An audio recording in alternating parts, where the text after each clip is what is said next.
Ya, Terima kasih. Bunda, Bunda Niken, perhatikan realita, Bunda. Nah, coba Bang Niken belajar dulu populasi, ya. Nah, populasi Islam berapa di Indonesia, populasi Kristen berapa, Hindu Buddha berapa gitu loh. Itu dulu Bunda Nita pelajari supaya Nita ngerti kenapa sih antara Islam dan Kristen aja, kenapa tidak agama lain. Lalu masuk kepada ajaran mereka. Kan begitu Bunda. Pasti pasti Bunda ngerti nanti itu. Apa hubungannya populasi Kristen Islam dengan diskusi-diskusi ini. Kan begitu Bunda ini. Bunda Ya, Nika nih. bukannya di Indonesia minoritasnya Kristen, Buddha sama kan? Hindu, Buddha. Itu aja Bunda udah ngerti. Jadi gini aja saya jawab simpel aja ya Bunda Nikannya. Jadi gini Bunda Nikan ya. Ketika Islam menjadi salah satu negara muslim terbesar di dunia ya, dan menjadi tujuan para misionaris ya untuk mengkristenkan ya, maka salah satu dasar debat ini ada, diskusi ini ada karena ada program-program dari pihak Kristen itu yang mencoba mengkristenisasi kan begitu Bunda ya. Yang pertama, yang kedua ya, kenapa debat ini sering ya kita lakukan berlangsung dengan baik? Kenapa? Karena Hindu, Buddha dengan yang lain itu tidak mencuri istilah-istilah Islam masuk ke dalam kitabnya. Tapi dalam budaya Kristen itu mengambil ya kita istilah-istilah Islam masuk ke dalam kitab Anda. Itu yang nomor dua. Kenapa debat ini sampai detik ini bisa terjadi? Nah, begitu kira-kira ya. Nah, tentu yang ketiga, kenapa debat panjang ini terus terjadi tidak akan berhenti ya karena munculnya para debater-debater Kristen yang menghujat budaya Islam. Salah satunya yang lari ke Amerika ya, Bapak Saifuddin. Kan begitu. Jadi tiga hal ini Bunda perlu pelajari. Kenapa kita sering berdiskusi, berdebat ya? Karena Islam posisinya di negara kita adalah mayoritas ya. Yang tentu ketika akidahnya dikorek ya, ketika umatnya mencoba dikristenkan, pasti mereka akan melawan dari segala sisi, termasuk melalui dunia debat. Begitu Bunda Niken. Itu mungkin sedikit dari saya supaya Bunda pahami. Ya, silakan Bunda Niken. Silakan Bunda Niken. Itu sudah tiga alasan itu. Saya berikan kepada Bunda Niken. Itu sesuai realita. Silakan. Ya, udah makasih Bang. Jawabannya Ya makasih. kalau boleh saya tambahin begini. Ini realita. Saya sukanya sih ngomong yang nyata-nyata, yang fakta-fakta gitu loh ya. Kalau orang Islam membaca Bible, di situ ada alfabet ya, kata ALLAH, yang semua umat Islam terbiasa membaca dalam bahasa Indonesia. ALLAH itu menganggapnya adalah ya sesembahan kami, Allah. Kami baca Allah, tapi kalian baca Allah. Sehingga tujuannya kenapa ada kalimat Allah itu di dalam Bible, ini rencananya memang sebagai landasan misionaris untuk memurtadkan saudara-saudara muslim yang tidak faham atau tidak pernah mendengarkan diskusi kami dengan orang-orang Kristen. Kalau tidak ada dikatakan diskusi Islam dan Kristen, atau orang Islam membuat apologet Islam seperti ini, maka makin banyak orang yang ditipu oleh orang-orang Kristen. Kalau Anda tidak termasuk di dalamnya sebagai orang Kristen yang tidak mensiarkan kekristenan, ya mungkin Anda merasa kurang literatur, Anda kurang membaca Bible. Bible itu keislam-islaman. Amanat agung itu dengan tujuan untuk memberitakan supaya dijadikan semua murid itu dibaptis, termasuk umat kami, umat Islam. Sementara di Islam, orang yang faham ilmu terkait keislamannya, Allah itu tidak mungkin punya anak. Dikatakan dalam Al-Quran, lam yalid walam yulad. Itu akidah. Sementara di kitab saudara ada istilah anak Allah. Di Al-Quran anak Allah itu, kalimat itu dikatakan dalam Al-Quran, hanya karena perkataan itu hampir bumi itu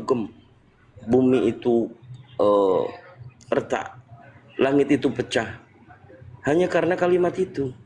Ini keimanan, keyakinan umat Islam. Kemudian kalian sama-samakan juga untuk mencari jemaat, kalian menggunakan nama Isa Al-Masih alaihissalam. Ini nggak bisa dipungkiri bahwa kalian memang bermaksud mencari jemaat, tapi dengan cara yang menghalalkan segala cara. Nah, kalau kita umat Islam mengatakan ada surah Al-Kafirun, lakum dinukum waliyadin, apakah bermanfaat bagi saudara-saudara Kristen yang menyatakan ada kalimat Allah di situ? Jadi perdiskusian ini sudah ditetapkan, maka di Al-Quran kita juga diseru untuk berdebat secara baik-baik. Tapi kalau ada penghujatan, maka kami juga memahami literatur di dalam Bible, bahwa Bible itu adalah musuh yang nyata bagi saudara-saudara Kristen yang tidak pernah membaca Bible, hanya mendengarkan Bible yang ditambah-tambahi oleh pendeta. Kalau kita lihat Yohanes 17 ayat 3, apakah Yesus Tuhan? Apakah Yesus tidak memberitakan satu-satunya Tuhan yang benar? Kan gitu. Kenapa ada unsur Trinitas atau Tritunggal? Kenapa pendeta selalu memberikan ceramahnya, mengajarkan kalian Yohanes 1 ayat 1, Yohanes 1 ayat 8, ayat 14. Sementara tidak membawakan Yohanes 17 ayat 3 ya. Jadi Tuhan kita sama Tuhannya orang Islam sama. Mari kita sama-sama untuk bersatu dengan umat Islam. Kita berikrar asyhadu alla ilaha illallah wa asyhadu anna Muhammadar Rasulullah. Kita nggak perlu lagi ke gereja karena masjid banyak di Indonesia. Saudara-saudara kita Muslim mempercayai Nabi Isa alaihissalam atau Yeshua HaMasyiah atau Yesus Kristus adalah utusan Allah. Ada nggak yang seperti itu pendeta? Itu loh. Ya kalau mengatakan Tuhannya sama Allah, ya ngapain lagi Anda masih bergereja? Coba tanyakan apa maksud tujuan pendeta membawakan Bible tetapi tidak menerangkan semuanya. Anda renungkan, bukan kami membenci Kristen. Saya mengalah, mama sama adik saya masih Kristen, Katolik. Gak ada tuh saya memaksakan, ayo ma, ayo dek masuk Islam. Enggak, karena kita yakini hidayah itu hak mutlaknya Allah. Dan kami sangat meyakini bahwa la ikraha fiddin. Tidak kami paksakan Islam ini sebagai otoritas yang harus kalian semua orang-orang kafir ini yakini. Enggak. Jadi hanya Tuhan yang Maha Pencipta yang akan memberikan pengetahuannya yang disebut hidayah, memilih Anda untuk berkeyakinan Islam, berserah diri kepada Allah dan menjadi umat Rasulullah hingga nanti kita selamat di akhirat kelak. Dunia ini mungkin bagi kami umat Islam adalah neraka, dan kita yakini akhirat itu adalah hidup yang nyata buat kami semuanya. Sehingga umat Islam gak ada yang takut. Kami semuanya takut hanya kepada Allah. Lillahi ta'ala kami memberitakan tentang kebenaran Islam. Kalian terima, alhamdulillah. Enggak juga enggak masalah. Itu poinnya Mbak Veronica. Jadi jangan katakan kami membenci orang Kristen karena lantaran tidak menerima Islam. Tidak. Karena kita meyakini hidayah itu mutlak hanya milik Allah, dan Allah yang maha membolak-balik hatinya manusia. Saat ini Anda di Kristen, siapa tahu nanti malam tiba-tiba Allah memberikan hidayahnya kepada Mbak Niken karena ada suatu kejadian, dan ini mutlak karena Allah. Besoknya saya berikrar ajalah aku ikut Islam, aku berserah diri kepada Allah, hidup dan matiku hanya untuk Allah, bukan untuk Yesus. Yesus sujud, umat Islam sujud. Yesus puasa, umat Islam puasa. Yesus memberitakan satu-satunya Tuhan yang benar. Islam memberitakan la ilaha illallah. Tidak ada sesembahan yang lain kecuali Allah yang berhak disembah. Apa bedanya? Jadi ini diskusi memang tidak bisa dihindari. Banyaknya orang-orang Kristen yang senior, debaternya, sudah banyak yang ada yang mu'alaf, ada yang tetap bertahan. Tetapi apakah mereka mendapatkan kebenaran? Ada yang sudah mendapatkan kebenaran tapi enggan untuk masuk Islam. Kenapa? Karena belum diberikan hidayah oleh Allah. Itu poinnya. Tapi kalau beritakanlah kepada seluruh makhluk sampai hewan, tumbuhan, bahkan macan kalau ketemu di Injili gimana? Nggak bunuh diri. Begitu Mbak Niken. Lanjut. Ya, silakan Mbak Niken, mungkin masih ada yang mau ditanya. Silakan. Tentang Islam silakan. Mungkin ini apa akademisi kali ya tadi. Cara pertanyaannya bagus santun ya. Tapi Terarah gitu. konsepnya kayaknya beda. Coba bedanya di mana? Tadi kita sama-sama mendengarkan dari Guru Ndak Bang Suma tentang Yesus yang tertulis di Bible. 1 Yohanes pasal 3 Iya. nomor 2. Konsep ketuhanannya, Bang. Kayaknya beda konsep ketuhanannya. Ya kalau Ya, beda. konsep ketuhanan yang dibawa oleh Paulus ya beda. Paulus menerangkan sebab Kristus telah mati dan bangkit supaya menjadi Tuhan. Jadi Paulus membuat pembanding Tuhan yang diperkenalkan oleh Yesus dengan mengatakan Yesus mati di kayu salib, mati bangkit menjadi Tuhan. Jadi ada dua Tuhan. Yohanes pasal 4 nomor 22 dia mengatakan, kamu menyembah apa yang tidak kamu kenal. Kami menyembah apa yang kami kenal. Yesus menyembah di situ sebagaimana umat Islam menyembah Allah Subhanahu wa taala. Dilanjutkan ke nomor 23-nya.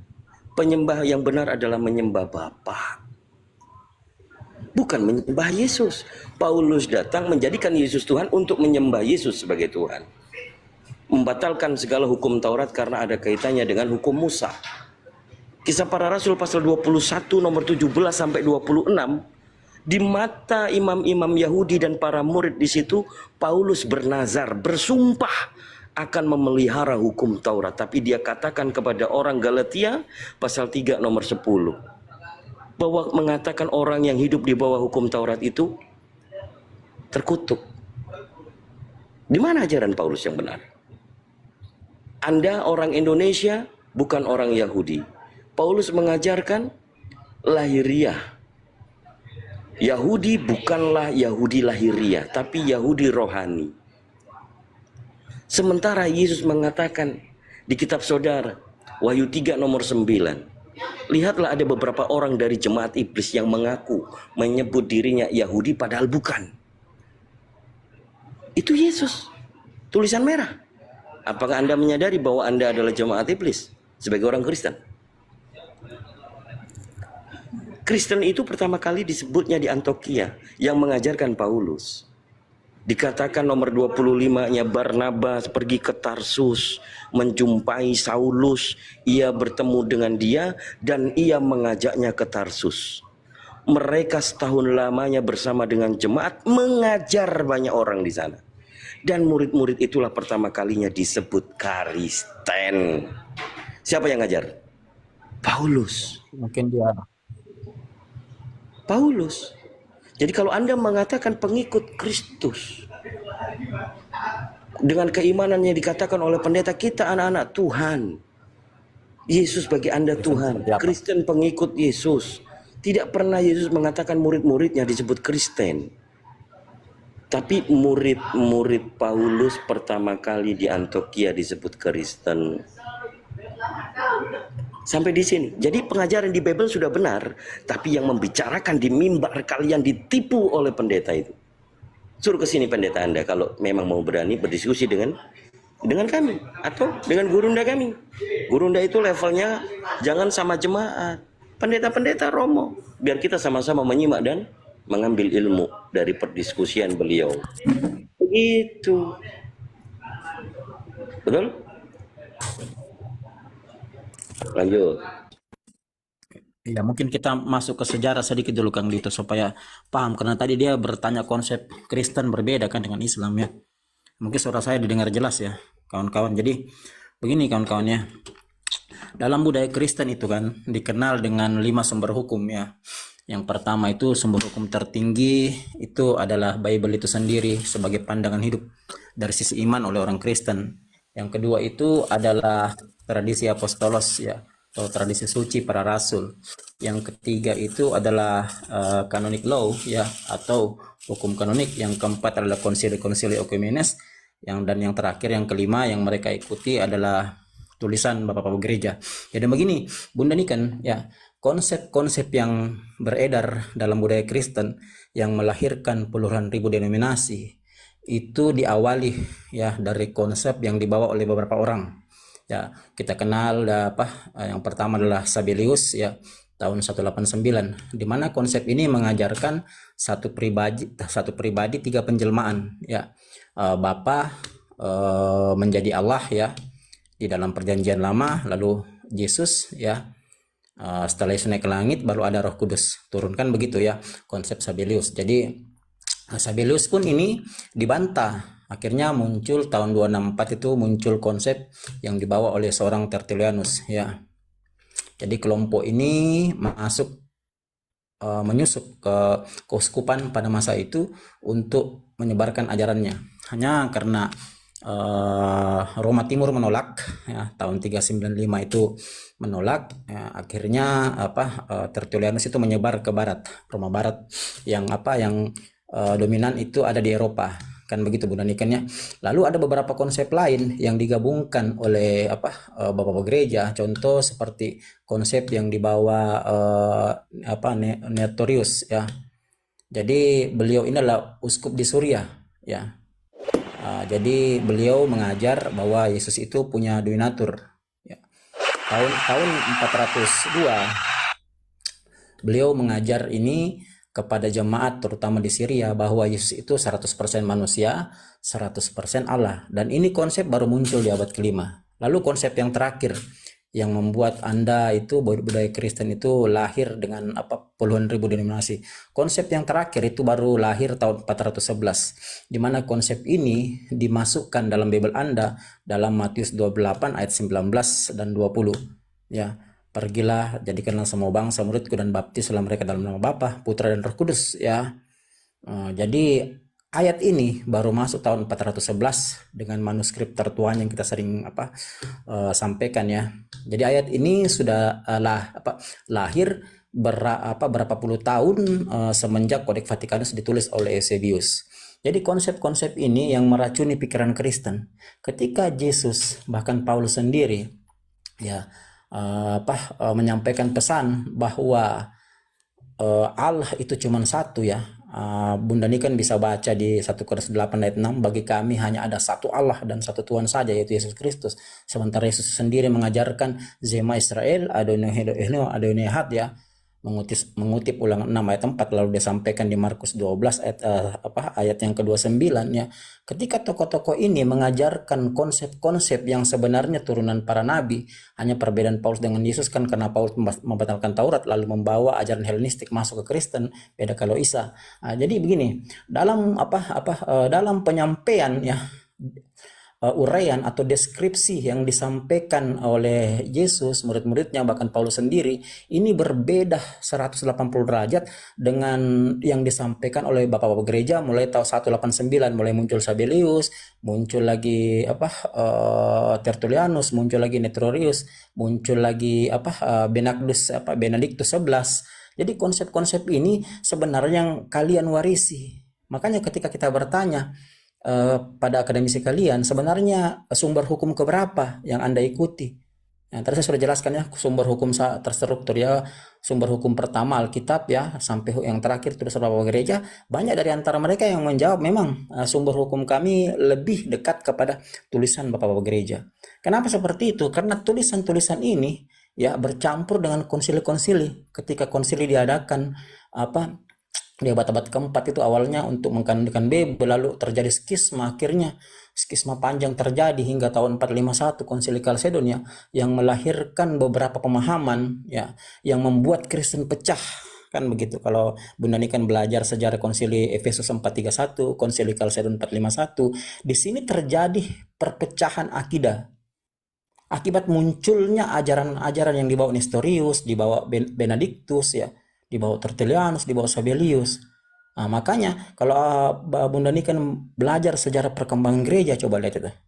skismanya panjang, pertentangannya panjang. Bahkan Martin Luther 1517 terpaksa harus keluar dari Katolik karena menganggap Katolik sudah tidak sesuai dengan ajaran asli Kristen. Ya, perlu kita back to history supaya kita paham bahwa konsep-konsep yang diimani sekarang kawan-kawan Kristen asalnya memang dari konsep-konsep manusia, tulisan-tulisan manusia, bukan ajaran Yesus, bukan ajaran para nabi. Ya, bahkan Konsili Nikea tahun 325 yang melahirkan pengakuan iman rasuli yang dibaca Kristen tiap minggu sampai detik ini, ya, di situ dikatakan, aku percaya kepada Allah Bapa yang Maha Kuasa, Khalik langit dan bumi, dan kepada Yesus Kristus, anaknya yang tunggal, Tuhan kita. Akibat kesalahan terjemahan, ya, akhirnya dirubah menjadi Tuhan. Kan begitu Bunda Nikennya. Jadi perlu kita pahami bersama kawan-kawan, ya.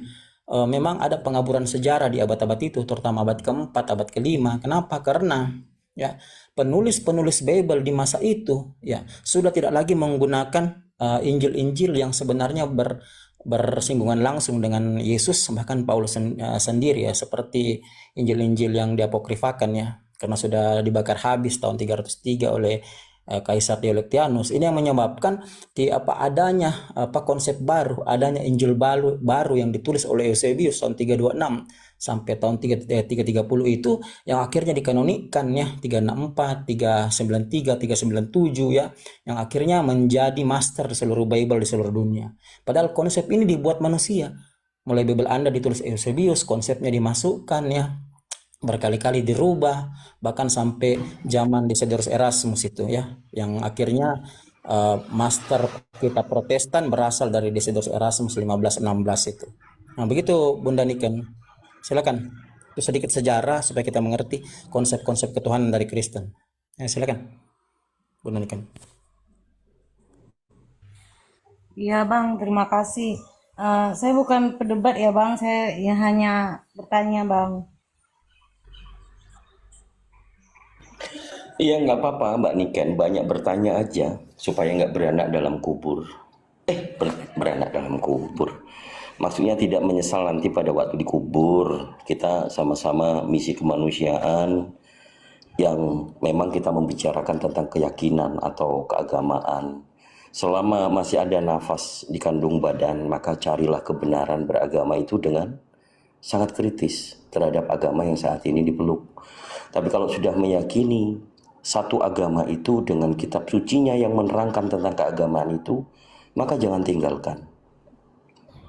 Kita hanya mencoba untuk memberikan pencerahan kepada orang-orang Kristen dan membahas Bible ini mungkin berbeda dengan pendeta di atas mimbar, karena yang terbaca, yang tertulis itu yang hanya kita baca. Kadang memang kedengarannya keras, karena memang yang tertulisnya keras. Bagaimana Yesus mengajarkan kepada murid-muridnya yang bangsa Yahudi, jangan memberikan barang yang kudus kepada guguk dan melemparkan mutiara kepada baba, kan gitu. Apakah Tuhan mengatakan meskipun bukan orang Yahudi disebut guguk? Itu hanya alegoris, misalnya pemahaman hermeneutik. Tetapi tetap itu disebutkan, ditulis dalam kitab saudara. Siapakah yang dimaksud oleh Yesus? Dan ada juga perempuan Samaria yang diartikan di dalam Bible saudara yang bahasa Indonesia.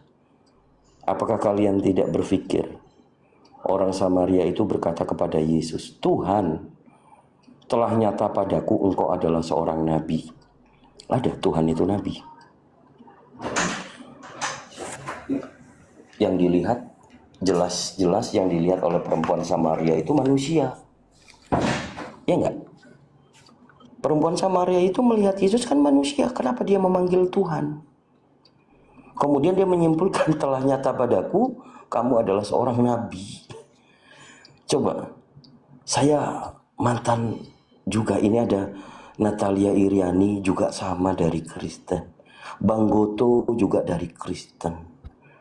Tapi kami yang menolak mengatakan bahwa Yesus itu dijelaskan oleh para pendeta yang tidak tertulis. Itu yang disebut dengan dogma atau doktrin.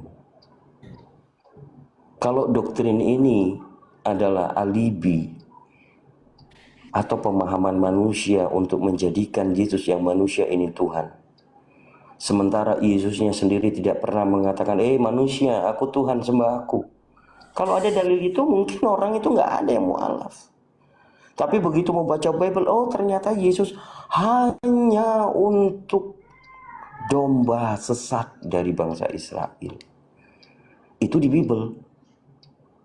Dalam Al-Quran terjemahan bahasa Inggris, Yesus dikatakan dalam surah Al-A'raf, ya Bani Israel.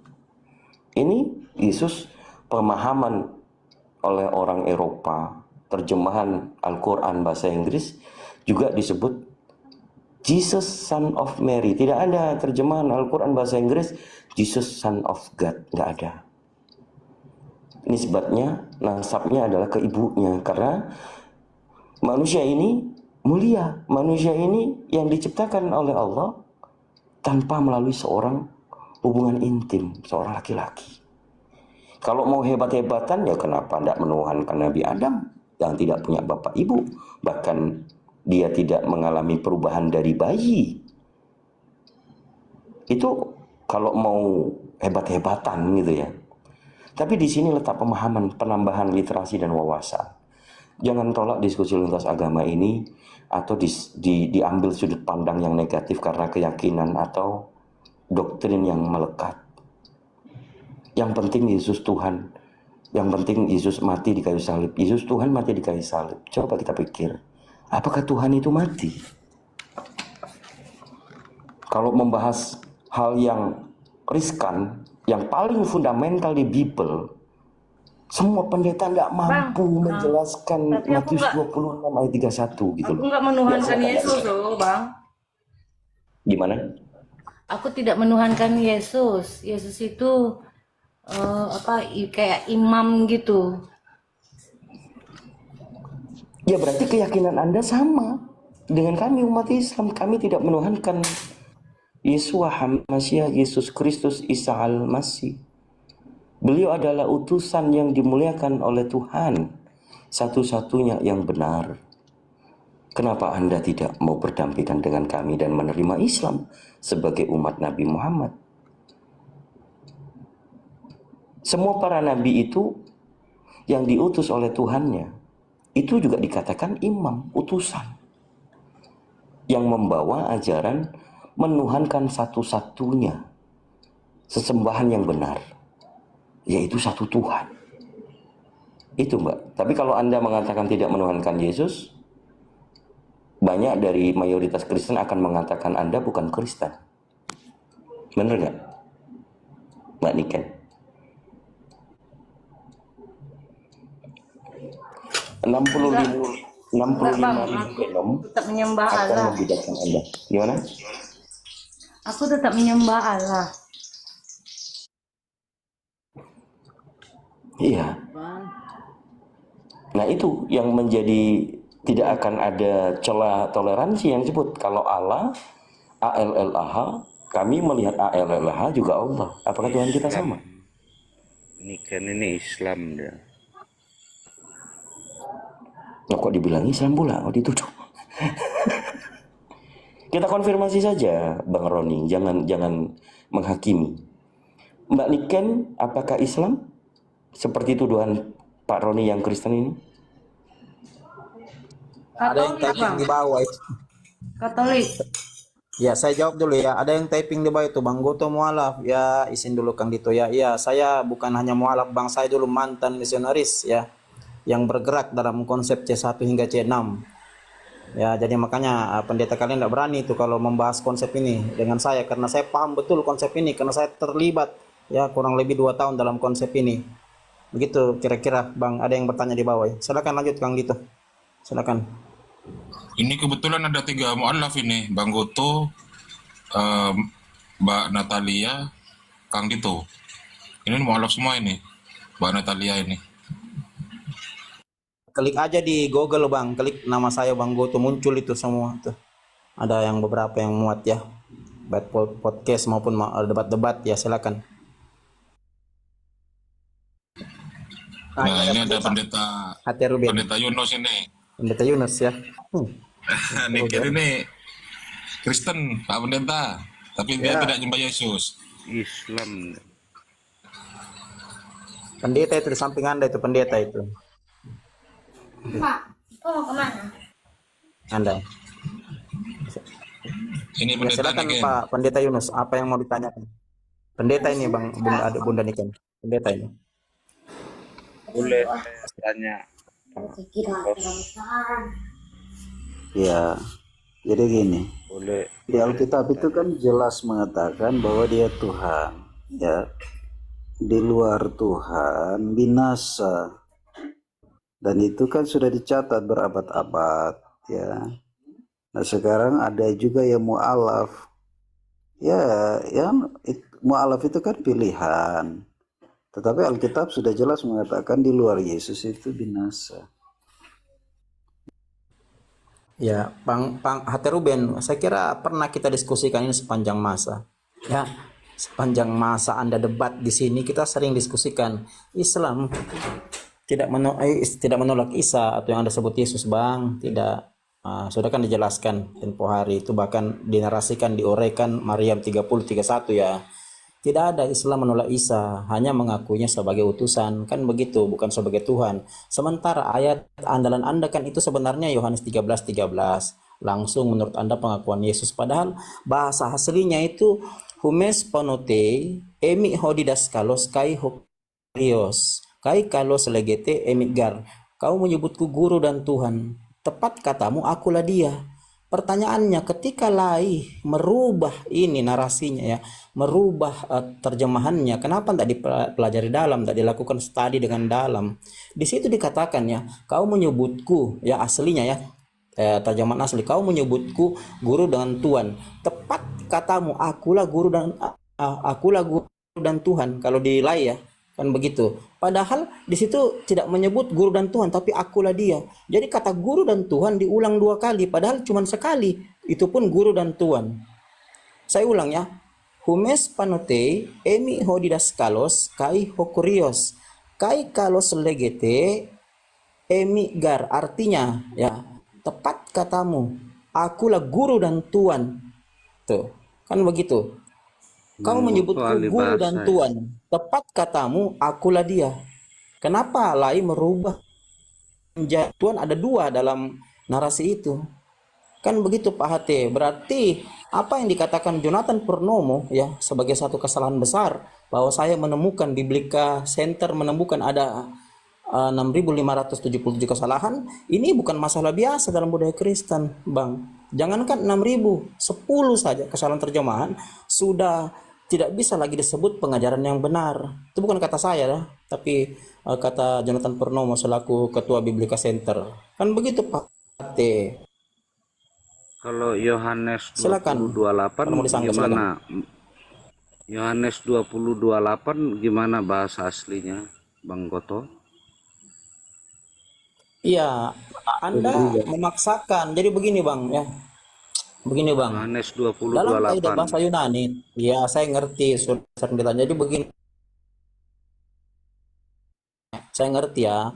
Dalam bahasa Yunani Bang, kaidah bahasa Yunani antara kurios dengan theos beda makomnya Bang. Beda makomnya. Begitu juga dengan bahasa Inggris. Ya. Lord dengan God beda makomnya. Dia tidak setingkat. Kenapa kalian? Ya karena masuk dalam wilayah bahasa Indonesia ya, gramatikal Indonesia, Anda mencoba menyamakan Tuhan dan Tuhan. Akhirnya ada huruf kecil, ada huruf besar. Padahal Bible Anda Bang, pertama kali dibuat dengan Kodeks Vatikanus, tidak ada huruf kecil, tidak ada huruf besar. Bisa dipahami Bang ya? Semua kata Yohanes Tuhan disebut dengan huruf 20:28 kapital. enggak begitu. Iya, Yohanes 20:28 semua jelas.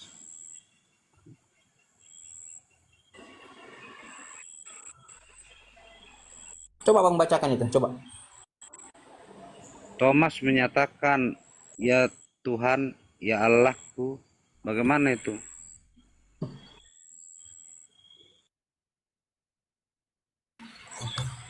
Jadi Mas Warnes kawan, ya. ketika Anda tahan dulu ya, nggak usah kita jauh-jauh budayanya orang, budaya kita sendiri ya.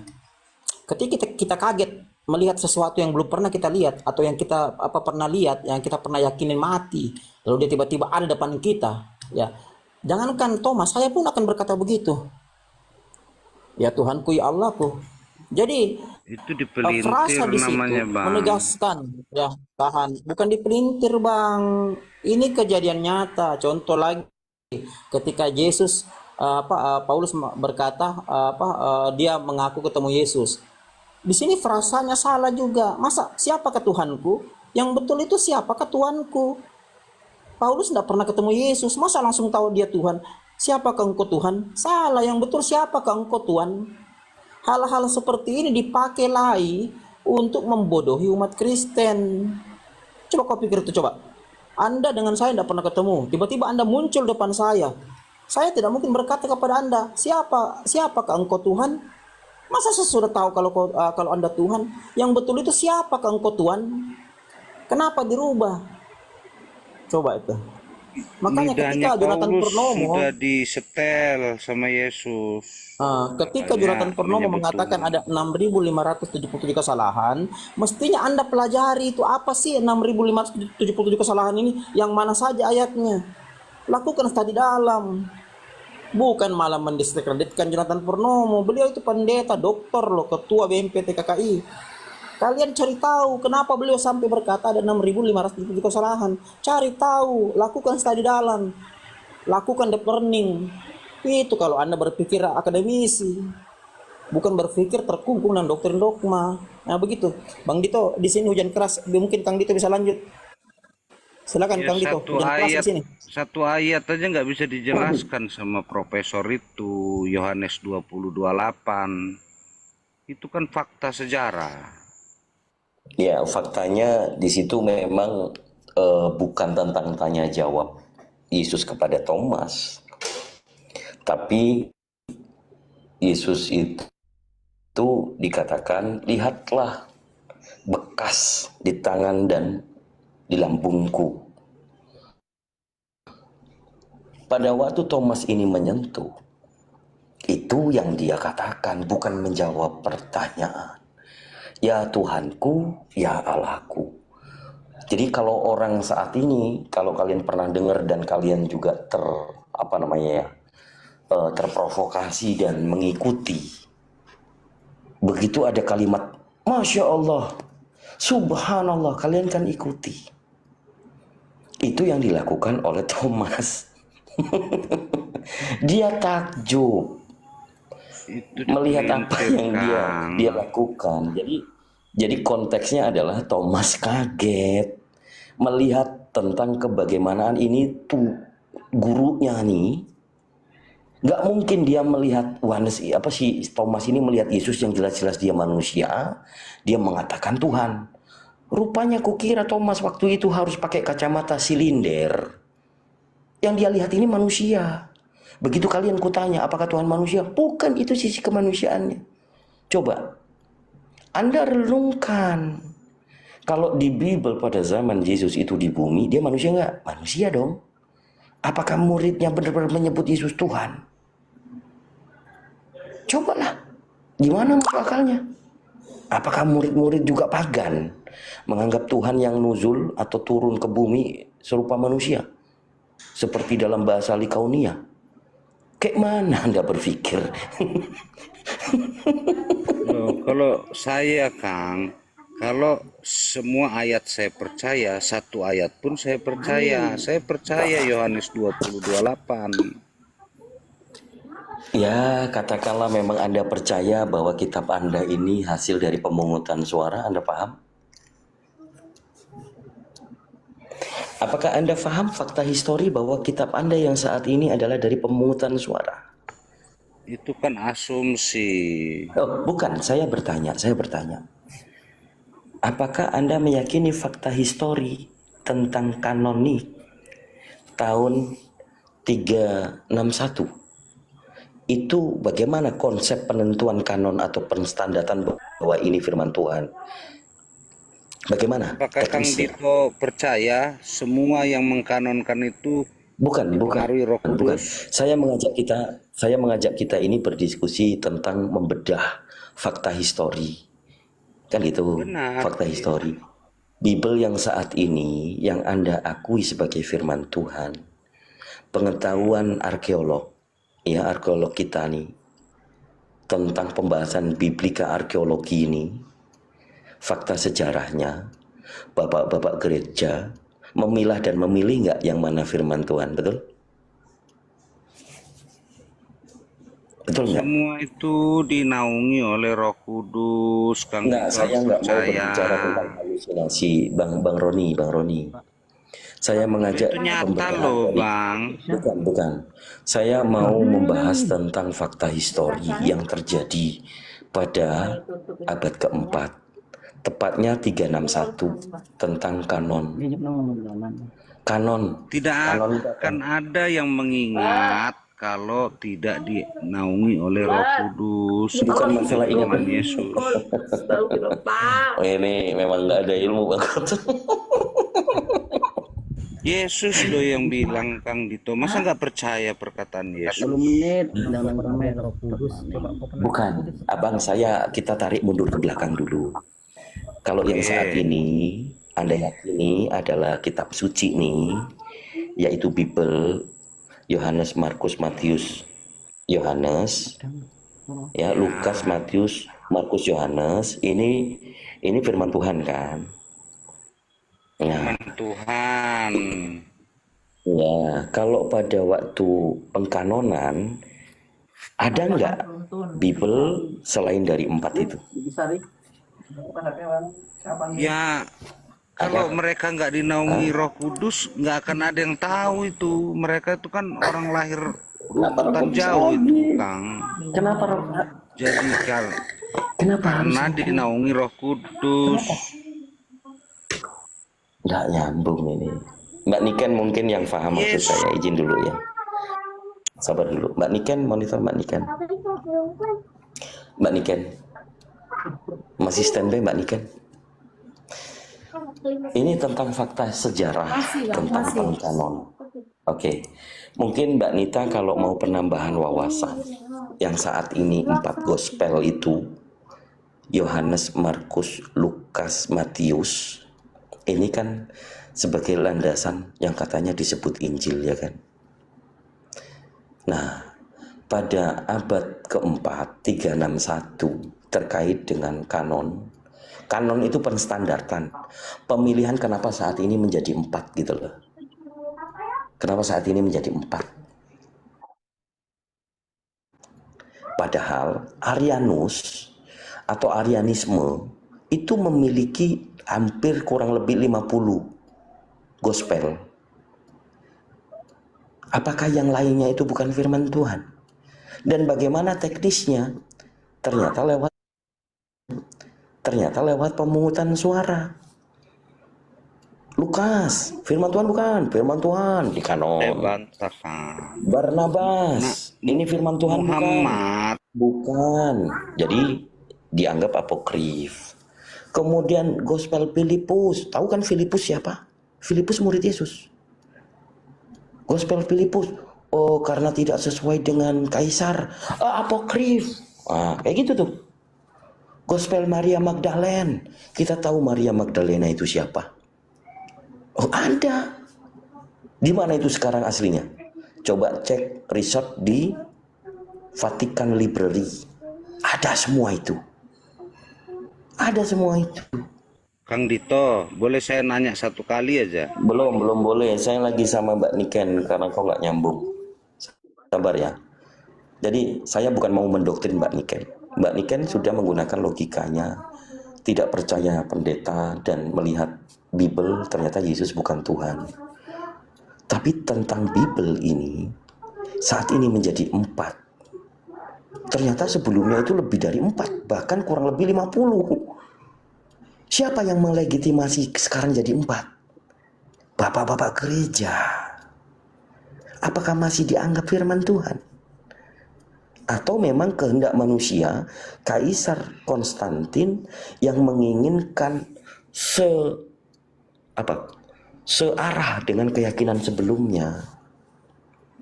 Ya memang ini kadang orang yang memiliki literatur dalam kekristenan itu menolak tentang pembicaraan kanonik. Karena suatu kebenaran firman Tuhan kalau berdasarkan pemungutan suara. Yesusnya udah nggak ada. 3 abad setelah Yesus nggak ada, baru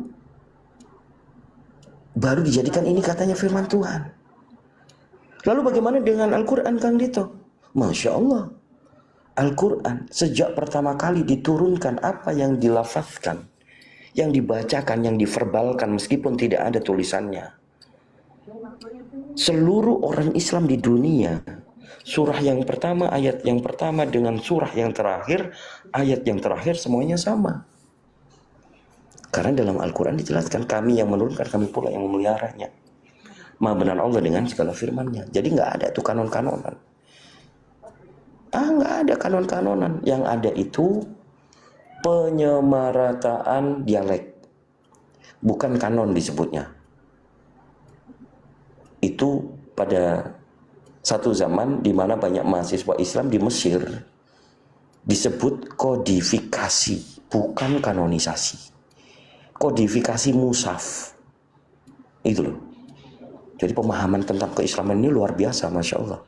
Gak bisa membuat kami ini untuk kembali menjadi Kristen, percaya Yesus sebagai Tuhan. Bukan, tapi percaya Yesus sebagai utusan Tuhan yang disebutkan adalah putra Maryam.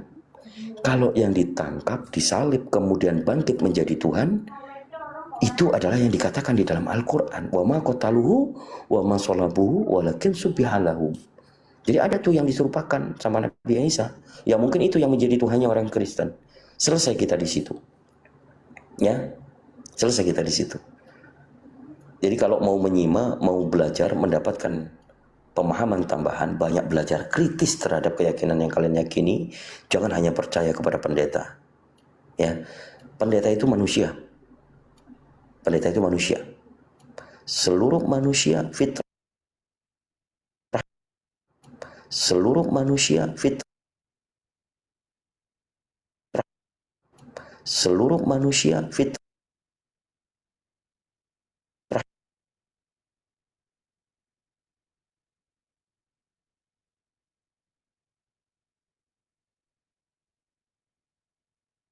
Tadi ada yang disalib, penyalipan itu ada, tapi bukan Nabi Yuna Isa alaihissalam, bukan. Itu Mbak Niken, pelajari baik-baik. Kekristenan itu bukan berarti kita benci dengan kekristenan, tidak, tapi kami benci dengan oknum yang selalu mengkait-kaitkan dengan agama Islam untuk menyerang dengan tujuan menanggalkan iman Islam, tetapi tidak ada satupun yang berhasil kecuali orang Islam itu, satu oknum itu hanya takut miskin, takut ditinggalkan oleh pasangannya. Cuman itu saja. Ya. Silakan, apa yang mau dilanjut, Roni maupun Mbak Niken? Ya. Natali, Jadi menanggapi Kang Dito, Kang Dito nggak percaya ada Rahul Kudus. Bagaimana Muhammad yang ummi bisa mengingat ayat kalau tidak dibantu Jibril Rahul Kudus? Begitu Kang Dito. Oke, saya tambah dikit ya, sudah agak rada hujan. Jadi begini Bunda Niken, ya. Injil yang pertama kali ya, yang diakui sebagai sinoptik, itu sebenarnya bukan Matius, Markus, Lukas yang menyebutnya pertama kali, ya. Tapi baru disebut tahun 120, 130 ya, sekitar itu oleh murid dari Petrus yang bernama Papias. Jadi yang memberikan nama Matius, Markus, Lukas itu bukan penulisnya Matius, Markus, Lukas, tapi Papias ya. Lalu mengikut lagi keempat gospel Injil yang Matius, Markus, Lukas, Yohanes, ini baru disebut nanti tahun 190 oleh seorang uskup ya, yang murid langsung dari Yohanes, namanya itu Santo Irenaeus. Jadi Santo Irenaeus ini uskup di Ludum Galia, kalau sekarang Lyon, Prancis. Jadi kedua tokoh ini berperan penting untuk menyematkan nama Matius, Markus, Lukas, Yohanes ya ke dalam gospel nantinya yang ditulis oleh Eusebius.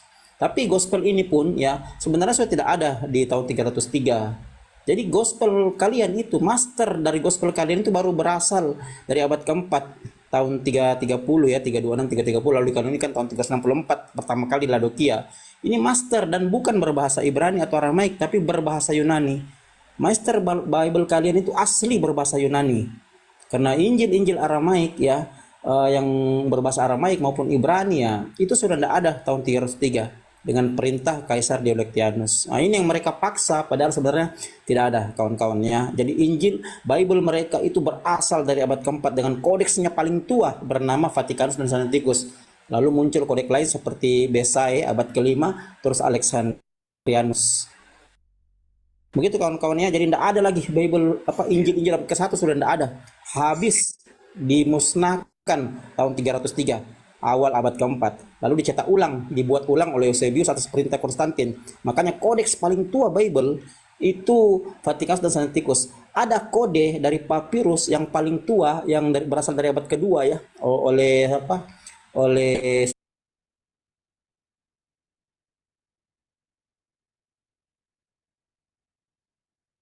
ayat 31 hingga 33. Jadi kode dari papirus ini hanya tersisa dua, P60 dan P52. Jadi total keseluruhan hanya 6 ayat saja. Nah, selebihnya itu baru dibuat abad keempat. Nah, begitu kira-kira Bunda Dikan, supaya kita paham bersama gitu. Betul Bang Goto bilang itu semua karunia Roh Kudus. Bang, permisi ya, aku turun dulu ya, masih ada kerjaan. Nanti aku naik lagi. Ya, silakan Bang. Bang Arif ini sudah menyelam. Ntar lagi kita rungkat ini, dijamin karena mungkin roomnya pembatasan ya. Aku juga. Ntar lagi makanya penonton turun. Aku juga permisi. Ntar lagi dia rungkat. Iya, sudah pembatasan itu kalau begitu. Ntar lagi kita rungkat ini. Iya. Bang Suma juga sudah tidak monitor kayaknya. Di sini aja sudah masuk asar ya. Sudah masuk asar ya. Kalau mau dirungkatkan ya Bang Arif, rungkatkan saja karena Bang Zuma tidak monitor, saya lihat tuh. Termute terus ya. Mungkin beliau persiapan asar juga.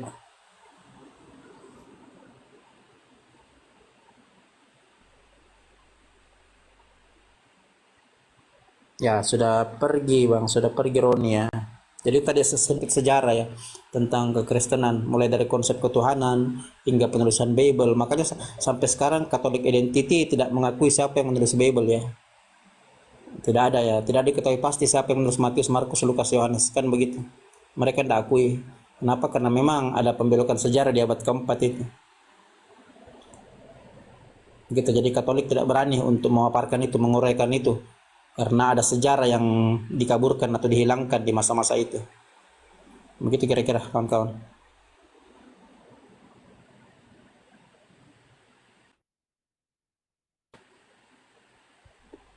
Nah, kita tunggu aja Kang Dito sampai rungkat ya. Nah, tuh.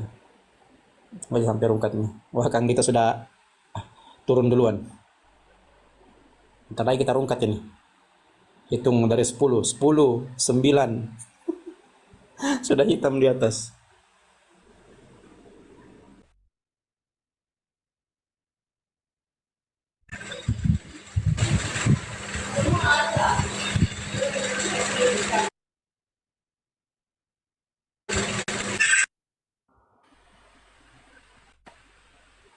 Nah, ternyata muncul Bang Arif. Saya pikir mau rungkat. Muncul Bang Arif. Iya. Ya, kalau masih ada waktu ya sebelum masuk asar ya, silakan typing aja di bawah. Bertanya-tanya ya. Tanya apa silakan. Ya. Jadi kita sejarah jelaskan ya. Anda mau tanya budaya Kristen, budaya Yahudi, atau mungkin mau tanya sejarahnya ya, sambil menunggu asar di sini. Ya, masih ada beberapa menit lagi ke depan kawan-kawannya. Jadi saya kembali tadi kepada konsep Kristen. Jadi konsep Kristen itu Bang, semuanya mengikuti ya tulisan Bapak-Bapak Gereja. Makanya lahir puluhan ribu denominasi. Karena konsep-konsep yang terkenal di masa-masa itu atau yang viral di masa-masa itu yang mereka lestarikan hingga sekarang. Mulai dari Sabellius, Nestorius,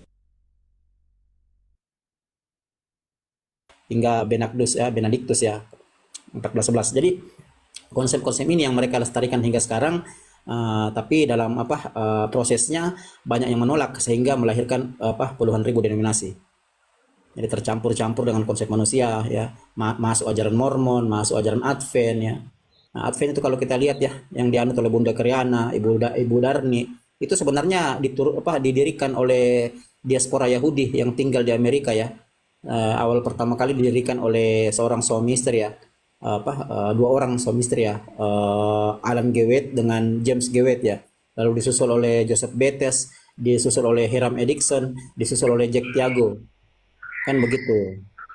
Jadi pecah lagi mereka. Kenapa mereka pecah lagi? Karena menurut Advent itu Protestan sebelumnya yang dibawa Martin Luther itu meniadakan hari Sabat, memindahkannya ke hari Minggu. Itu melanggar ya hukum keempat dalam hukum Taurat ya. Ingatlah dan kuduskan hari Sabat. Jadi itu yang ditolak oleh Advent, lalu berdiri sendiri ya, dan berdirinya pun di Amerika. Kan begitu. Lalu mengaku bahwa mereka adalah turunan Yahudi ya. Memang kalau pendirinya turun Yahudi, masalahnya penganutnya tidak semua turun Yahudi, kawan-kawan. Advent itu sebenarnya masih lebih bagus karena lebih dekat dengan monoteisme Yahudi, karena dulunya itu masih dekat dengan Arianisme ya. Jadi Advent itu tidak makan babi ya, bersunat ya, jadi masih melakukan budaya-budaya Yahudi ya, begitu kira-kira. Hanya proses panjangnya ya, membentuk Advent itu memang didasarkan dari ilham yang didapat oleh Alan Gewet pada masa itu. Makanya beliau dalam budaya Advent ya, Kristen Advent, dianggap sebagai nabi, walaupun beliau sendiri Alan Gewet tidak pernah menganggap diri sebagai nabi. Begitu kira-kira ya sedikit tentang Advent, kawan-kawan. Jadi yang jelas Advent ini masih memakai tradisi Yahudi, beberapa tradisi Yahudi untuk memperkuat ajaran mereka. Begitu kira-kira Advent. Ya, silakan Bang Cap, silakan. Ada yang mau ditanyakan? Bang Cap, selamat siang menjelang sore. Bang Gap Bang Gap X, silakan Bang. Silakan kalau mau bertanya Bang, silakan. Bang Gap X, silakan kalau mau bertanya.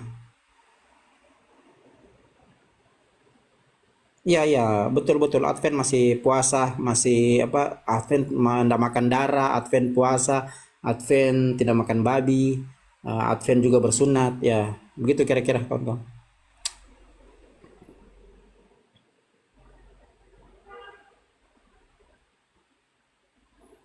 Ya, Bang Gap X, aduh parah nih. Ini gimana nih Bang Gap X ini? Bang Gap X, host itu disapa itu Saya sapa-sapa tadi dengar itu. Bang Gap.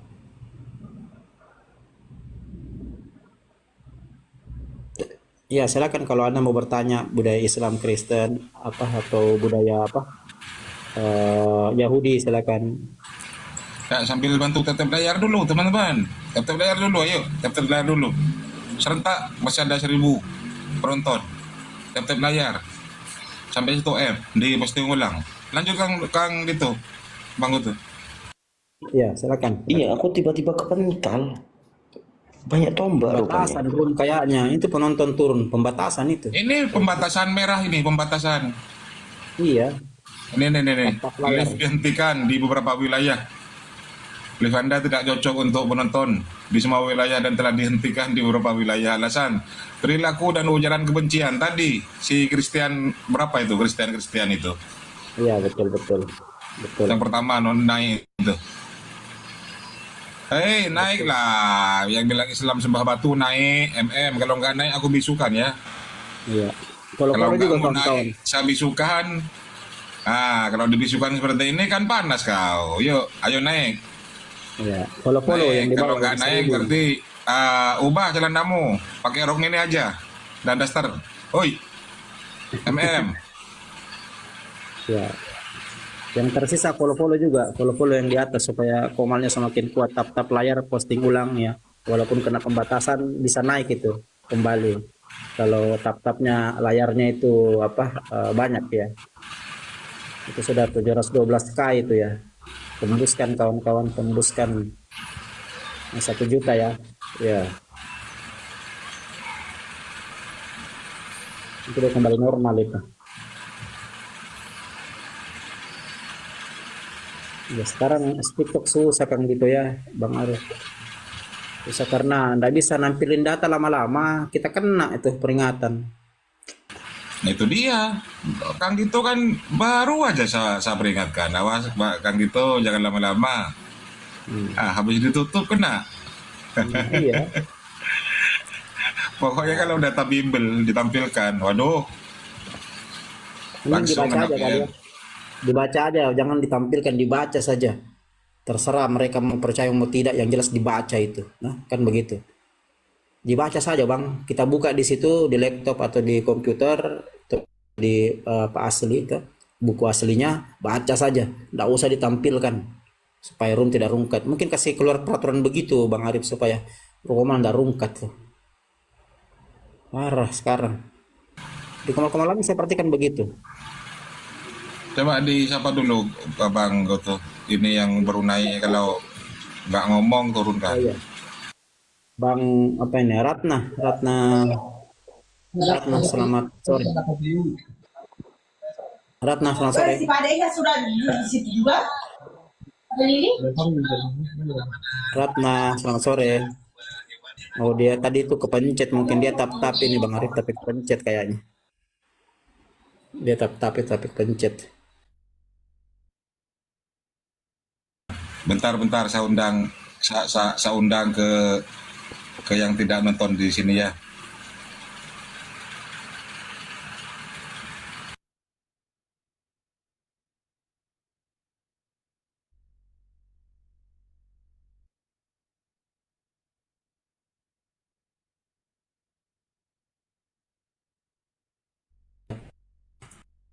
Udah lama. Pokoknya kalau dua orang tampilkan data, selesai itu. Nggak lama langsung merah pembatasan. Terlalu ketat ya. Mungkin karena sudah keluar KUHP baru ya. Ya, KUHP dan KUHP baru ya. Bisa jadi begitu ya. Orang tahu mungkin ada hubungannya ke situ. Memang banyak akademisi yang memprotes ya KUHP baru dan KUHP baru. Memang ada kelebihan dan kekurangannya. Kekurangannya karena membungkam jalan pikiran para akademisi ya. Karena kita sudah tidak bisa lagi memprotes lembaga negara, memprotes pemerintah, kan begitu. Nah, sementara pasal itu kan sebelumnya sudah dihilangkan ya, kan begitu. Akhirnya ada lagi di KUHP baru, baru kan begitu.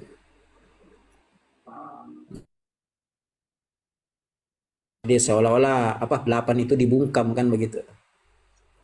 Bagaimana caranya kita mau berdemo kalau ada kebijakan pemerintah yang tidak cocok ya, tidak pro rakyat, gimana lagi kalau kita mau protes kan begitu.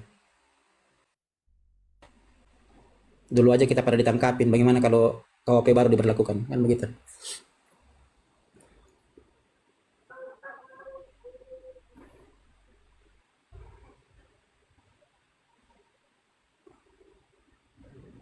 Ya silakan Bang, silakan, mungkin ada yang bertanya, silakan, karena ntar lagi masuk asar ya, kurang lebih 20 menit saya break.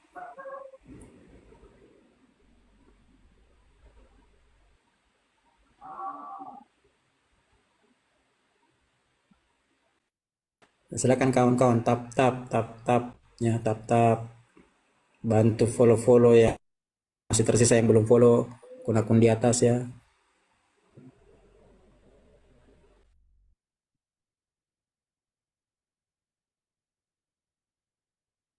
Mungkin Bang semua juga persiapan itu duhur kayak apa, asar kayaknya.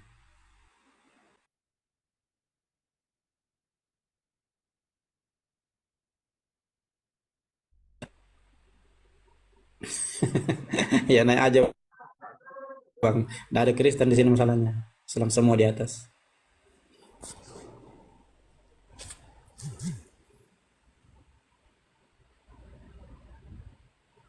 Ya saya di Komalnya Bang Arif mungkin, kan saya cuman di Komalnya Bang Arif, terus di Komalnya siapa lagi tuh, Pak Dance kadang-kadang ya, di Komalnya siapa lagi tuh, saya sering saya lupa tuh. Biasa juga di Bunda Unirifa ya, tergantung siapa yang buka. Tapi saya akhir-akhir ini banyakkan di Komalnya Pak Ustadz Arif, banyakkan di sini saya akhir-akhir ini.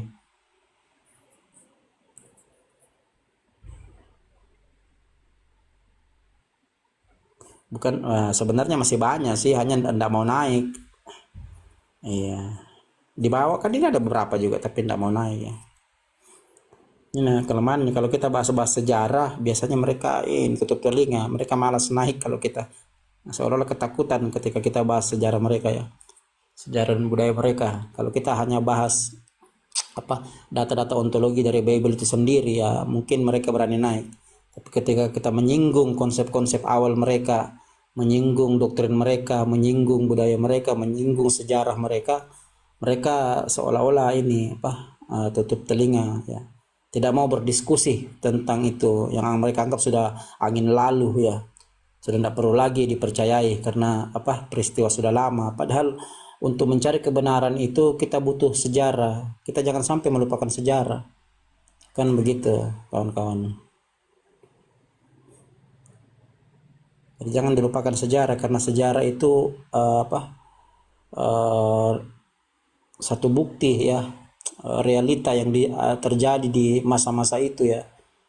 Untuk mencari kebenaran ya kita harus balik ke situ kan begitu. Kalau kita tidak balik ke situ ya parameter kita dari mana kan begitu.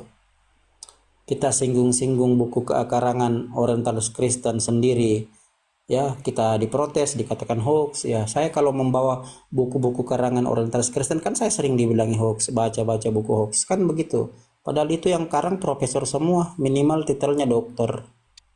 Begitu. Ya, Bang, siapa di bawah ini? ISPNU siapa ini? Ya, selamat sore, Bang. Selamat sore. Ispro, ya. Silakan, Bang. Ya, silakan. Apa yang mau ditanyakan, disampaikan atau apa? Silakan. Tanyakan apa sama orang Islam, emang ada kepentingan apa? Orang nggak pinter-pinter kok tanya lah. Ya, ngapain Anda naik di sini? Loh, saya bukan naik, saya dinaikkan itu. Kalau saya tanya ke kalian tuh apa yang mau tak tanya ke kalian? Kau kan multi. Ya, kalau kau multi ya Yang multi dinaikkan, Bang. siapa? Saya itu. Kalau lihat kalian ngoceh itu, malah ketawa ya. Kelihatan bodohmu itu loh. Nah, Persis itulah. kayak Nabi kamu itu. Kau baru naik, kau sudah framing, Iya gini sudah loh, kalau menghujat. kamu suruh aku tanya ke kamu itu Begitu. salah alamat kamu. Mending kamu tanya ke aku aja. Ya. Ya. Tanya aja ke aku. Ini apa? Apa seputar apa? Islam atau apa? Agak lain. Oke, aku tanya sama kamu. Ini boleh digedein, saya sebentar aja ngasih data. Izin boleh digedein. Nah, ini saya cuman sedikit nih. Awas. Kabur kau. Awas. Kok kabur dia? Kabur. Aku gini aja, nggak apa-apa. Mungkin dia mau naik lagi. Ini tentang turunnya Kristus ke neraka. Gambarnya ini. Aku mau tanya nih, apa yang kau ketahui tentang turunnya Kristus ke neraka? Oke, nggak boleh lama-lama. Lama-lama selesai. Aduh, parah. Saya dulu siapa tempo hari juga Saya itu. mau tanya itu sajalah. Kabur dia kabur. Katanya suruh nanya. Aku kasih data loh. Coba yang Islam teman-teman, jangan minta multi teman-teman, capek saya. Kalau memang Islam jangan minta multi teman-teman, capek saya. на уроке сижу и с вами разговариваю.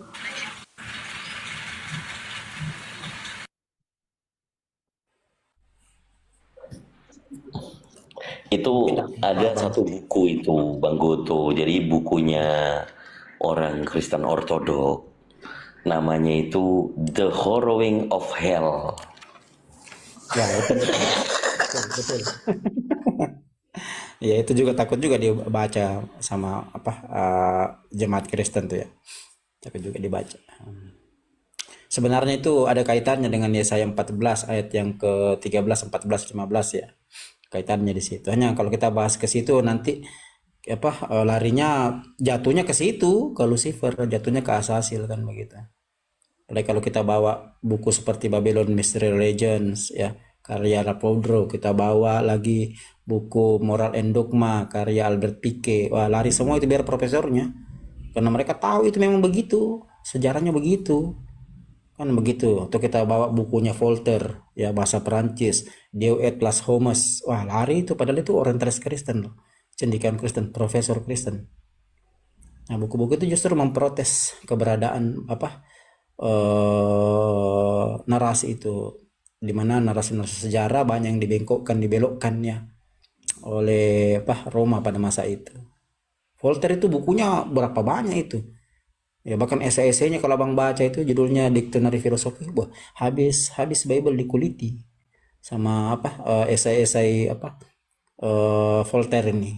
Voltaire ini filsuf, master teologi ya, filsuf ya, cendekiawan Kristen ya, terkenal di zamannya. Bahkan pemikirannya bang dipakai oleh Maximilian ya, lalu memproklamirkan ya, legate fraternite itu ya, liberté legate fraternite, kemerdekaan, kesetaraan, persaudaraan.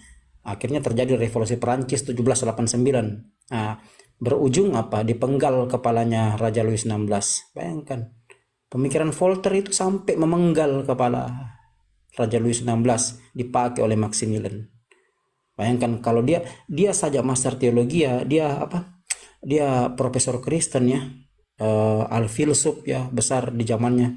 Prancis memprotes Bible tuh. Bagaimana dengan yang lain? Kan begitu tuh. Ngeri-ngeri itu bang kalau saya bawa buku itu, seperti John Mackinnon Robertson dalam bukunya Pagan Christ, seperti Thomas Hobbes dalam bukunya Leviathan, seperti Hughes Confile dalam bukunya The New Testament Bible Original.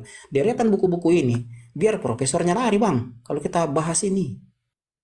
Lari tak jamin. Siapa yang berani? Makanya ketika saya menantang mereka bahas Bible dan Al-Quran dari sisi aksiologi, tidak berani.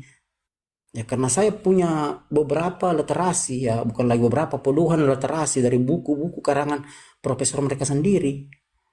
Mulai dari Prof. Elizabeth Clara Crawford ya, masuk lagi siapa nih, Maggie Whitehouse, masuk lagi Barbara Tering ya, masuk lagi John Mackinnon Robertson ya, sampai masuk Peter Wiener, Edric Witt, siapa lagi yang terkenal nih? Alah, tadi aku minta naik, mau dinaikin.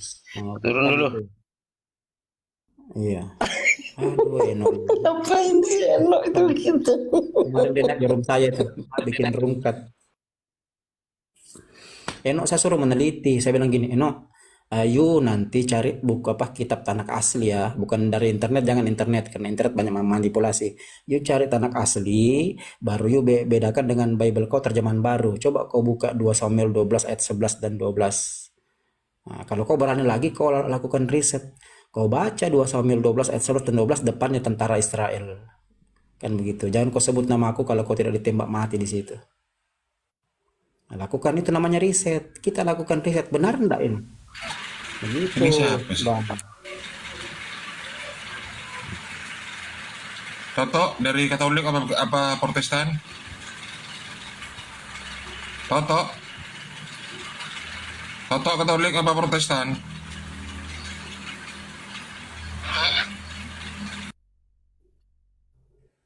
Yang lucunya Eno itu ketika ditanya ya, isi Tanakh asli itu 24 kitab, lalu datang Katolik merubahnya 46. Saya tanya, ini berubah atau tidak? Dia bilang tidak. Aduh, tanya di mana, bayangkan tuh, Kang Dito. Dari 24 kitab berubah menjadi 46, dirubah tidak? Dia bilang tidak, coba itu. Di mana akal coba? Hilang akal kan? Berarti ulangan 28 tergenang di situ. Coba. Biar anak SD bang, kita tanya. Biar anak SD pasti dia katakan berubah. Dari 24 kitab jadi 46. Kalau ditanya berubah enggak, pasti dia bilang berubah. Kan begitu. Coba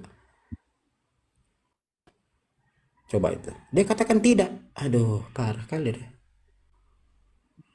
Hilang akal sehat gara-gara mempertahankan doktrin dogma. Kan begitu. Datang lagi Protestan, menghilangkan lagi 7 kitab dari Deuterokanonika tuh. Di antaranya Sirak, Baruk, Makabe 1, Makabe 2, Injil kebenaran dihilangkan Protestan tuh. Jadi jumlahnya 39. Jadi dari 24 bergeser ke 46. 46 bergeser 39. Dirubah enggak tuh? Dirubah. Kan begitu. Makanya kalau ada Bang Joseph naik itu mereka takut itu bahas-bahas perjanjian lama. Ada Bang Joseph naik. Bang siapa Billy ya? Takut mereka bahas.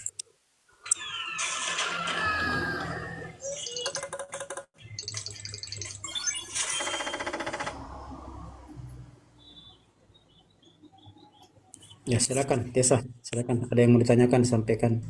Silakan. Bunda Tessa, silakan. Aduh. Maaf. Aku aku nggak ini nggak mau nggak ikut naik Aku di bawah aja nonton aja di bawah dan mendengarkan aja ya. Nggak apa-apa, sampaikan mungkin yang disampaikan Bunda. Silakan. Nggak apa-apa. Aku Islam, aku Muslim, aku oke dengan Bang Apa-apa, Juma, nggak Kang apa-apa. Dito, pokoknya the best semua yang ada di Sinapol kita Indonesia. Aku dukung, aku support. Lanjutkan perjuangan kalian. Oke, aku turun ya. Assalamualaikum. Waalaikumsalam warahmatullahi wabarakatuh. Waalaikumsalam warahmatullahi wabarakatuh. Semangat Mbak untuk Apollo Tessa. kita Indonesia. Bang Gabu, Bang Gabu. Bang Gabu. Disapain deh. Bang Gabu. Bang Gaboy. Apa ini tulisannya ini do? Bang Gaboy. Bang Gaboy. Wah, Bang Gaboy main game ini. Aduh, parah ini. Dia lagi main Counter Strike kali itu.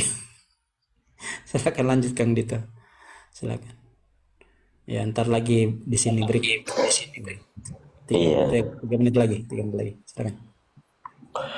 Ya mungkin banyak yang mau naik tapi menantikan Gurunda aktif kembali karena banyak yang mereka menantikan mau bertanya kepada Gurunda.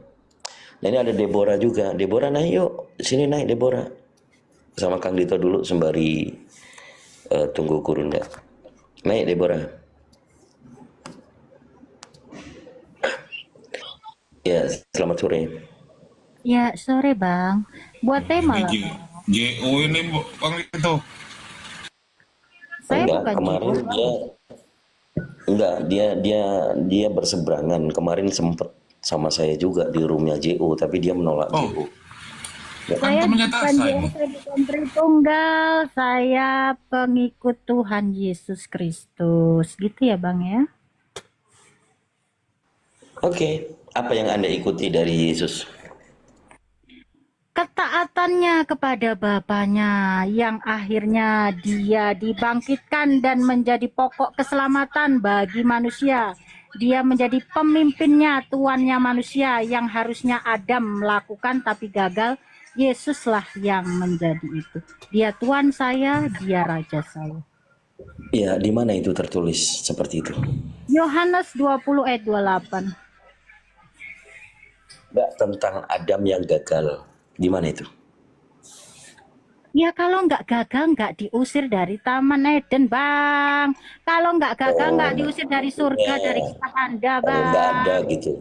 Maksudnya Iya nggak loh, ada Bang. tertulis begitu, tapi dipikirnya begitu Nah, gitu kalau ya. nggak gagal ya masih di surga loh, masih di Taman Eden, nyaman kita semua di sana.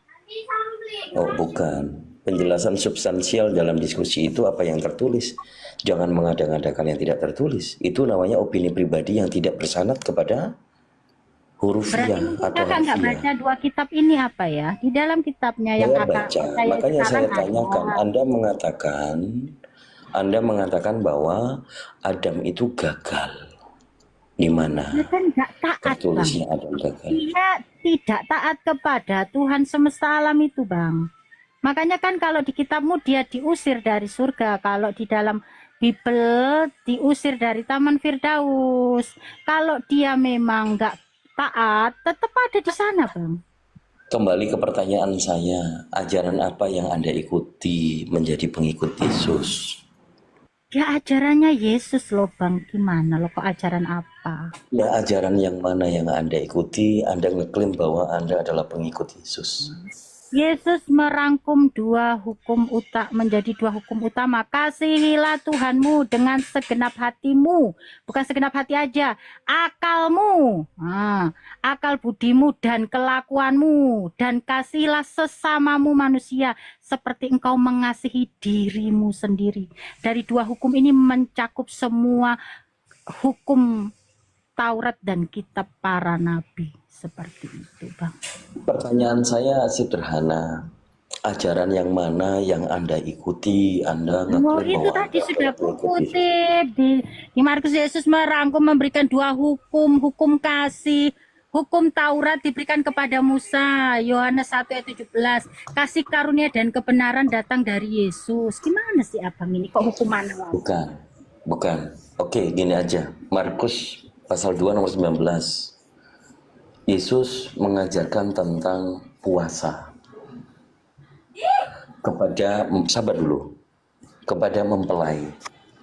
Bolehkah sahabat-sahabat mempelai itu puasa selagi mempelai itu ada sertanya? Selagi mempelai itu ada sertanya, tiada boleh mereka itu puasa. Itu larangan untuk mempelai berpuasa.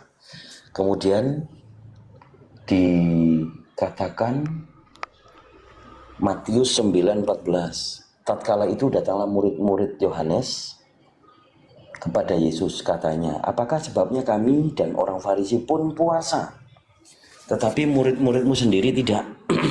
Ini tentang puasa. Kemudian dikatakan Matius 4 nomor 2, Yesus itu oleh penulis dikatakan sesudah ia berpuasa 40 hari 40 malam lamanya. Ini Yesus puasa. Kamu puasa enggak? Saya pengikut Yesus. Yesus mengajarkan di Matius 6 ayat 16 sampai 19 tentang hal berpuasa. Kalau berpuasa, Yesus itu ajarkan jangan mukamu muram, jangan seperti orang munafik. Nah, jangan aku puasa yo, hargai saya ya. Gak usah ditawakan, harus info-infokan aku puasa ya, hormati saya, atau perlu menutup jualan orang untuk menghargai. Enggak. Yesus mengajarkan jelas di Matius 6 ayat 16 sampai 19. Kita puasa nggak boleh seperti orang munafik, cuci muka kita supaya orang nggak melihat kita berpuasa. Ya, kamu puasa atau tidak? Loh, yang Yesus ajarkan nggak usah perlu show, sok kayak rohani. Aku Jadi puasa kamu loh Bang puasa. Gito, aku sedang puasa loh Bang Gito, hargai saya. Enggak Kenapa gitu, harus dipersulit ya? karena Kita cukup Tuhan yang bertanya- tahu. Kalau Kita Tuhan Yesus mengajarkan bertanya. puasa, Saya bertanya gini, Deborah. Pertanyaan saya simpel, kamu puasa atau tidak? ini Bang, ayatnya gini Bang, janganlah dilihat orang supaya kamu sedang berpuasa. Nah, itu yang Yesus ajarkan. Oke, kamu Nah, puasa atau tidak puasa? loh, ngapain kok harus harus kasih tahu ke teman-teman supaya saya Bukan kelihatan masalah su rohani? atau tidaknya. Yang Saya ku pengikut tanya, Yesus, sudah jelas ayatnya ini Bang. Puasa ataupun tidak saya, itu urusan saya dengan Tuhan. Tidak perlu saya harus deklarasi ke semua, apalagi di room-room. Saya puasa loh, tolong hargai saya. Kalau perlu ku tutup itu warung-warung semua supaya juga menghargai saya. Itu bukan kenapa ajaran jadi Yesus. kemana-mana? Anda kenapa kayak orang kepanasan? Aku nggak kepanasan. Kan tadi aku Ya udah, bilang. tinggal dijawab Ajaran- iya atau tidak. Nah ini aku udah menjawab. Yesus ajarkan nggak usah dikasih tahu. Oh, jadi kamu Itu puasa? riak. Itu namanya riak Bang. Namanya kamu orang puasa? munafik. Riak. Oke, jadi kamu puasa. Hanya Tuhanku yang tahu Bang. Cukuplah aku dan Tuhanku yang tahu. Kenapa kamu berat untuk menjawab iya atau tidak? Bukan, karena Tuhan Yesus sudah mengajarkan saya, tidak perlu harus konfirmasi kepada manusia. Jangan dilihat Bukan oleh masalah manusia. Bahkan konfirmasi, Yesus ini tentang ajarkan puasa. supaya jangan dilihat oleh manusia engkau sedang berpuasa. Nah, Oke, biarlah apakah Tuhan yang puasamu? melihat. Oke, Dan apakah Tuhan puasamu? akan membalas kepadamu. Itu ajaran Yesus. Oke, luar apakah? biasa. Oke, boleh gantian? Oke, apakah puasamu sama seperti puasa Yesus 40 hari 40 malam? Mencret.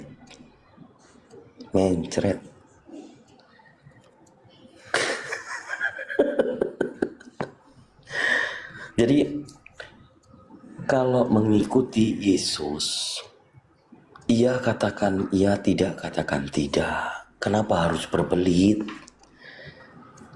Gampang loh sebenarnya. Jangan mengakukan dirinya aku pengikut Yesus. Begitu ditanya, Yesus ini dikatakan puasa 40 hari 40 malam. Apakah kamu puasa? Oh, aku apa sih? Kenapa? Ada apa? Adakah udang di balik rempeyek? Udang di balik rempeyek. Adakah udang di balik batu? Diskusi itu tentang bukan masalah mau show up atau tidak. Kau puasa nggak puasa itu urusanmu. Ini hanya mengkonfirmasi kalau menyatakan diri pengikut Yesus.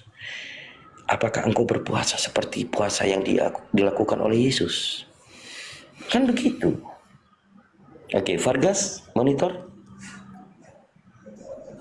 Vargas. Ya, silakan Mas Bro, silakan. Coba apa yang mau kau tanya? Yang kau mau bahas?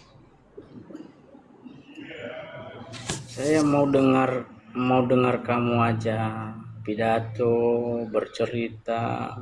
Saya di sini tidak diundang untuk berpidato. Saya melayani teman-teman Kristen yang mau berdiskusi, menambah wawasan. Ya silakan. Kamu mau tanya apa? Kalau saya nggak suka nanya soalnya keyakinan orang. Saya suka ditanya aja. Ya udah, saya tanya samamu. Pakai data. Sedikit aja, sebentar. Ini ada di worldhistory.org. Ini turunnya Kristus ke neraka. Apa yang kau tahu tentang turunnya Kristus ke neraka? Silakan. Apa yang kamu ketahui tentang Kristus ke neraka? Silakan.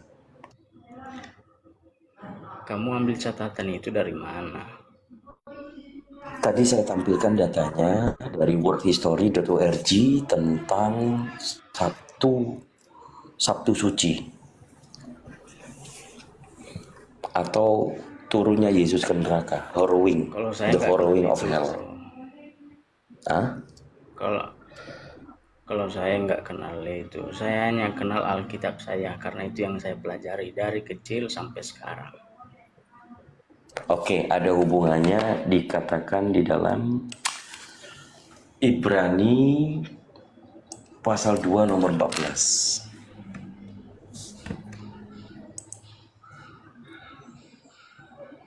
Di Ibrani pasal 2 nomor 14.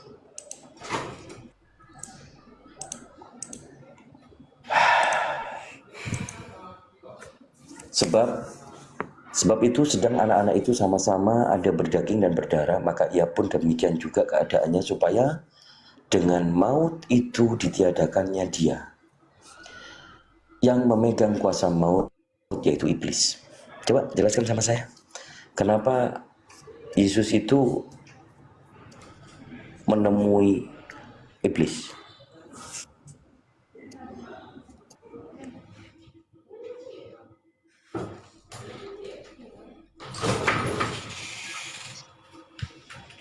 Jangan ngaku, silakan ditanya. Begitu ditanya melempem gimana sih?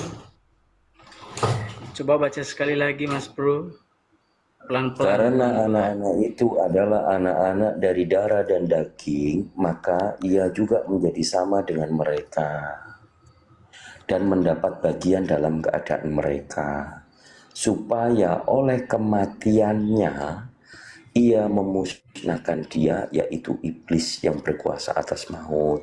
Silakan. Nah, yang kamu tanya di sini apa? Jelaskan saja. Nanti saya mau tanya, jelaskan dulu. Itu sudah jelas. Itu sudah jelas ayatnya. Kalau kita punya rasa kecerdasan, punya pikiran yang benar, itu sudah jelas ayatnya, nggak perlu dijelaskan lagi karena itu ya, ayatnya sudah jelas. Baik pertanyaannya. Sebentar, itu ayat sudah sangat jelas. Itu ayat itu tidak berbicara soal perumpamaan, tetapi itu ayat bicara soal yang sudah terjadi itu. Jadi apa yang perlu dijelasin di situ? Oke, kematiannya kematian siapa?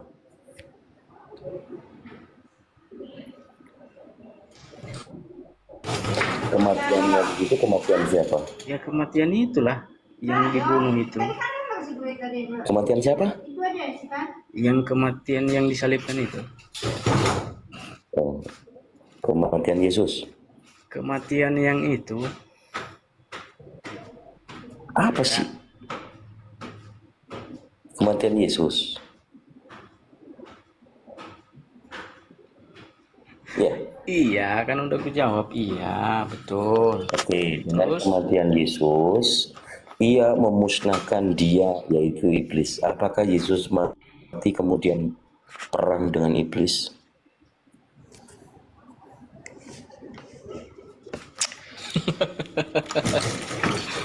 waduh, berat kali menjelaskannya Mas Bro ya. Berat, susah. Soalnya ini ayat berbicara di awan-awan soalnya. Jadi payah kita menjelaskan ini. Gimana menurut Mas Bro? Nah, apanya di awan-awan? Apanya yang di awan-awan? Iya, soalnya ayat ini berbicara seperti nggak ada tujuan, seperti nggak pernah terjadi. Makanya payah kita menjelaskan. Enggak, kamu lagi ngomong apa? Kamu nggak sanggup menjelaskan dan menjawab gitu maksudmu? Saya tidak sanggup menjelaskan samamu karena saya kurang tahu apakah kamu punya kesadaran atau punya pemikiran untuk menganalisis itu. Apa artinya? Menganalisis. Nggak ada menganalisis, menganalisa yang ada, Bang. Iya, menganalisa. Apa artinya? Ya. Jadi kalau saya Bukan, menjelaskan, lalu Anda tadi minta ditanya apa? Anda tadi iya kan, bilang saya mau ditanya saja, begitu ditanya kenapa jadi kayak begini, beleng-beleng. Kenapa? Anda tadi yang bilang saya mau ditanya saja kan gitu. Ini ada dalil kematiannya. Ia memusnahkan dia, yaitu iblis yang berkuasa atas maut. Yang berkuasa atas maut siapa? iblis. Iblis. Yang mati tadi siapa? Yesus. Ya. Ya, alam maut itu neraka. Nggak tahu apa. Bukan. Kamu nggak Alam tahu maut itu itu, apa artinya ayat itu? alam maut itu neraka atau bukan? Neraka. Ah, jadi Yesus kan neraka. Tuh. Saya kayak bicara sama anak TK rasanya. Rasanya saya seperti bicara sama anak TK. Bang Dito. Ya udah sikat aja deh, sikat deh. Nggak mau aku kayak gini dia cok ngomong gak nyambung nganggung-nganggung gitu kok. Kasih aku nggak mau aku. Lanjut aja. Ya, ya udah kasih ketepak aja ya. Ketepak. Gitu. Nah, pansos saja dia. Gue bikin malu Kristen aja. Nah, minta ditanya, sekali ditanya cuman pansos saya tampil muka. Vargas. Oke lah teman-teman yang lain mungkin yang mau diskusi silakan. Bang Goto mungkin sama Natali bisa dilanjut ya, saya di tempat kerja, ntar lagi ada meeting. Lanjut dulu.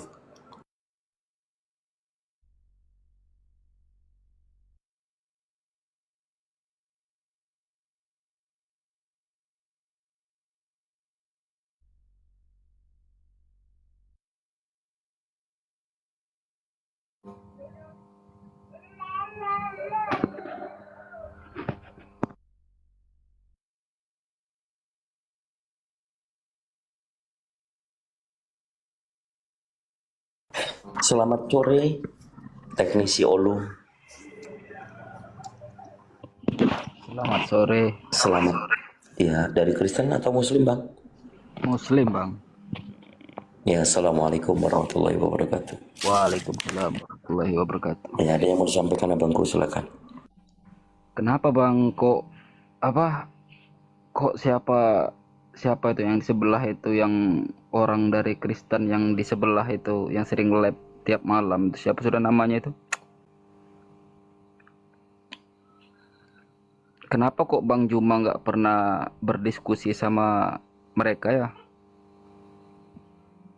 Enggak, maksudnya abang apa ini? Maksudnya abang kemana? Arahnya kemana nih, Bang? Itu nah, siapa sudah namanya yang pakai Pink gitu nah, yang tiap malam live itu di TikTok, siapa sudah namanya itu, akun TikToknya seorang Kristiani juga sih.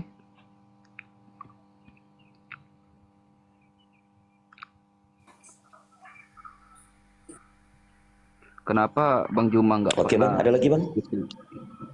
Kenapa Bang Juma nggak pernah berdiskusi sama mereka gitu nah?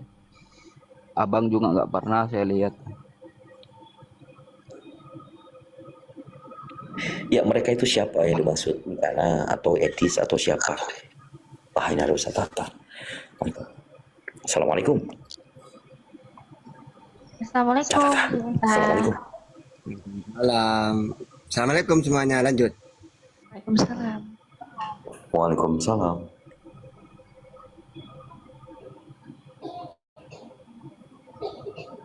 Sebentar akan saya cari.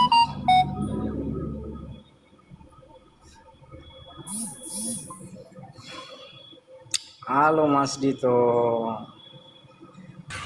Silakan yang mau bertanya.